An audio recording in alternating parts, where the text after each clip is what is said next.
Mưa rơi trên nỗi đau nào lòng chợt thấy nghẹn ngào vì bao khát khao.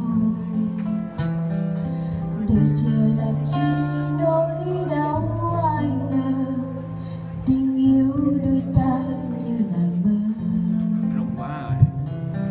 Bao yêu thương đã muộn màng vì mình quá vội vàng để lòng nát tan. Vậy mà giờ sao nói không nên lời, lệ rơi trên đôi mắt em.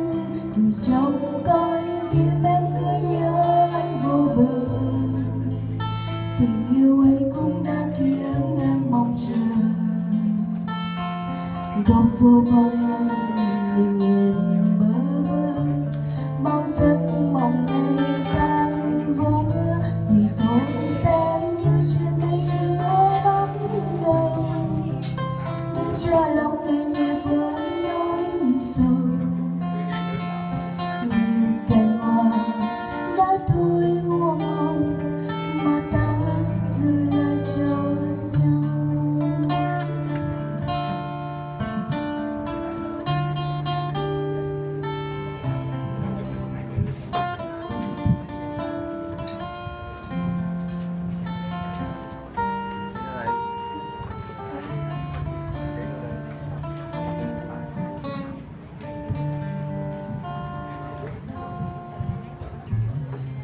Rơi trên nỗi đau nào lòng trở thấy nghẹn ngào vì bao khát khao. Đời chờ làm chi nỗi đau ai ngờ, tình yêu đôi ta như là mơ. Bao yêu thương đã buồn màng vì mình quá vội vàng để lòng nát tan.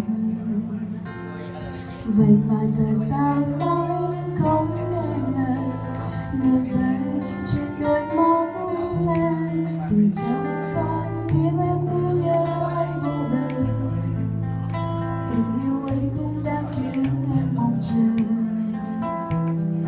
Góc phố vắng anh mình em bơ vơ, bao giấc mộng ngày tan vỡ thì thôi xem như chuyện này chưa bắt đầu, để cho lòng mình nhẹ với nỗi sầu. Như cành hoa đã thôi hoa màu mà ta giữ lại cho nhau. Em xin yêu anh trong cơn mơ, người hãy đến dù là giấc mơ. Dẫu đi qua ngày thơ mà lòng vẫn nhớ, từ trong con tim em cứ nhớ anh vô bờ, tình yêu ấy cũng đã khiến em mong chờ.